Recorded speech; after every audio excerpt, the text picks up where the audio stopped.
객주와 서희의 한판 승부. 서희는 강수의 행방이 묘연해지자 분명 노비성인 객주와 연관이 있을 것이라 생각하고 김대감 댁을 홀로 찾아갔어요. 김대감 댁에 도착한 서희는 몰래 담을 넘어 몸을 날려 들어가자 객주의 부하들이 모두 둘러서서 서희를 포위하고 말았어요. 서희는 예상하지 못한 상황에 잠시 당황하며 주춤하였어요. 아니, 이것이 어찌 된 일이지? 은밀히 움직였는데도 어찌 저들이 방비하고 있는 것인가? 당황하고 있는 서희를 보며 객주가 간사한 웃음을 흘리며 이야기하였어요. 내가 이리 찾아올 줄 미리 알고 있었지. 이렇게 제 발로 찾아와 내 너를 잡는 수고를 덜게 해주니 참으로 고맙지 않을 수가 없구나. 역시 네 놈이 나의 지인을 데리고 있는 것이구나. 그 사내의 목숨이 위태로우니 어서 그를 나에게 내어주어라. 그리한다면 아무 탈 없이 모두가 평안하게 일이 정리될 것이다. 그건 네 생각이고 내 생각은 좀 다른데. 내가 원하는 것은 너희들을 팔아 이문을 남기는 것이지 모두가 평안해지는 것이 아니다. 이런 시국에 평안이 어디 있으며 평안하기만 한 것이 무슨 재미가 있겠느냐. 세상은 이리 시끌시끌해야 나 같은 놈이 살기가 수월해지는 법이지.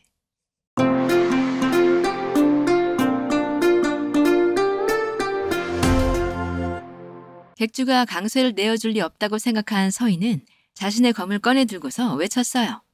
끝내 피를 보겠다는 것이로구나. 그렇다면 어서 덤벼라. 객주의 부하들이 모두 칼을 쥐고 서희에게 달려들려 하자 객주가 급히 그들을 말리며 이야기하였어요. 모두 물러서라. 너희들이 상대할 수 있는 녀석이 아니다. 부하들이 좌우로 갈라지며 물러서자 객주는 서희 앞으로 다가가며 검집에서 검을 뽑았어요. 자신에게 다가오는 객주를 노려보며 서희 역시 자세를 잡으며 객주와 대치하게 되었고 서로 거리를 두고 걸음을 사선으로 옮기며 허점을 찾기 위해 서로를 응시하며 서로에게 시선을 떼지 못하였어요. 그래, 저 보법 발검술 그자의 것이야. 지금도 생생히 내 머릿속에 또렷이 남아있지.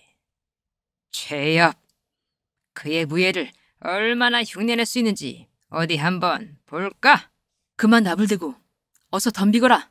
객주는 몸을 날려 서희와 검을 몇 차례 주고받았어요.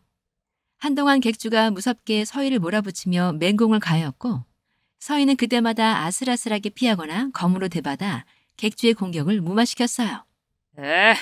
온몸의 기운이 솟구치는구나. 참으로 오랜만에 느껴보는 긴장감이다. 나에게 이런 긴장감을 줄 수 있는 사람이 조선 팔도에 또 있을 줄이야. 절로 신이 나는구나. 객주는 말을 마치고 다시 매섭게 검을 휘둘렀어요. 서희와 객주의 검투에 마당에 흙먼지가 일고 구경하던 객주의 구하들은 두 사람의 경지에 오른 검술에 모두 입을 벌리고 넋을 잃고 바라보고 있었어요. 한참을 서로 검을 주고받은 끝에 드디어 서희의 검날이 객주의 검을 비껴들어가 객주의 가슴 쪽을 파고들어 급소를 누리게 되었고 객주는 가슴에 상처를 입은 채 뒤로 물러서고 말았어요. 제법이구나. 내 인생의 두 번째 패배인 것인가. 내가 10년만 젊었다면 이런 공격에 당하지 않았을 테지. 세월을 누구도 어찌할 수가 없는 것이로구나. 얘들아, 이제 내가 준비시킨 것을 행하거라. 씁쓸한 패배를 맛본 객주는 미리 부하들에게 준비시킨 금사망을 하늘에 넓게 펼쳐 서희를 그물 속에 가두었어요. 이것은 만약을 위해 준비한 금사망이라는 것이다. 어떤 검으로도 베이지 않으며 끊을 수 없는 진귀한 보물이지. 부하들이 그물의 여러 방향으로 이어진 끈을 잡아당기자 그물은 순식간에 서희의 몸을 꽉 옥죄게 되었어요.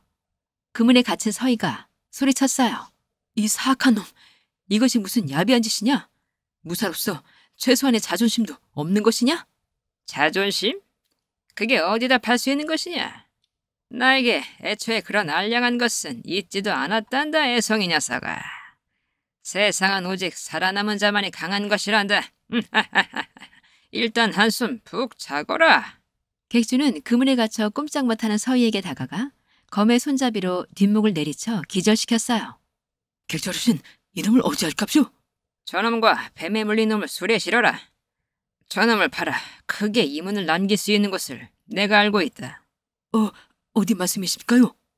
일단 술에 싣고 부하들을 대기시키거라. 내 그 연후에 설명해주마.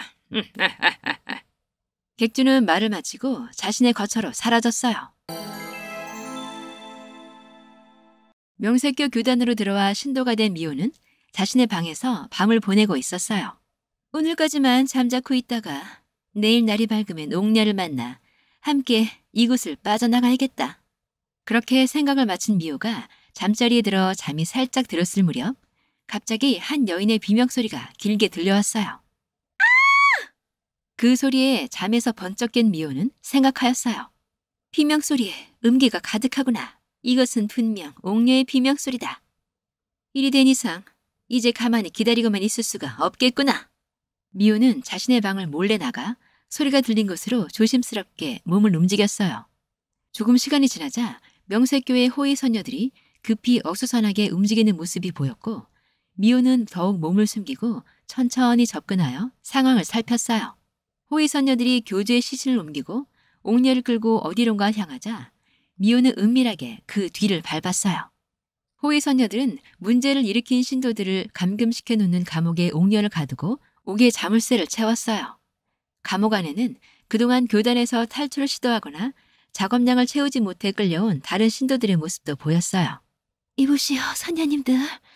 나를 왜 이곳에 가두는 것이오? 명색 사선께서 오셔서 내 죄가 있는지 없는지 판단하실 것이다. 그동안 잠자코 여기 있거라. 너는 교주님을 살해한 용의자니 이곳에 있어야 한다. 옥녀가 교주를 살해했다는 말을 들은 다른 곳에 갇혀있는 신도들이 웅성거리기 시작하였어요. 모두 시끄럽다. 몽둥이 찜질을 당하고 싶지 않으면 모두 입을 다물거라. 어수선하게 떠들던 신도들이 모두 입을 굳게 다물자 호위선녀는 감옥의 문을 잠그고 떠났어요. 교주의 시신을 옮기던 호위선녀들 역시 시신을 다시 교주의 거처에 옮겨놓고 있을 무렵 명색 사선이 교단에 도착하여 교주의 방으로 찾아왔어요. 매선이 호위선녀들에게 소리쳤어요. 어찌 교단이 이리 어수선한 것이냐? 호위선녀는 명색 사선의 모습을 보자 화들짝 놀라 무릎을 꿇고 엎드려 고하였어요. 매선님, 죽여주시옵소서. 교주께서 그만 목숨을 잃으셨습니다. 무엇이? 교주가 죽었다고? 어찌 죽은 것이냐? 너희들은 교주를 보필하지 않고 무엇을 한 것이냐? 그것이 이렇게 침소에 개구멍을 파놓고 밖으로 나가 어느 한 신도의 방에서 이 모습을 하고 죽어 있었습니다. 호위선녀가 말을 마치자 다른 선녀들이 교주의 시신을 덮어놓았던 하얀 천을 들쳐 매선에게 보여주었어요. 늙은 괴물이 결국 자신의 욕정을 자제하지 못하고 저꼴로 죽은 것이로군. 보기 흉하니 다시 덮거라. 이제 교주가 죽었으니 우리 교단을 어찌하면 좋을까요? 일단 밤이 깊었고 너희들의 상처 또한 가볍지 않으니 일단 각자의 거처로 돌아가 상처를 치료하고 있거라.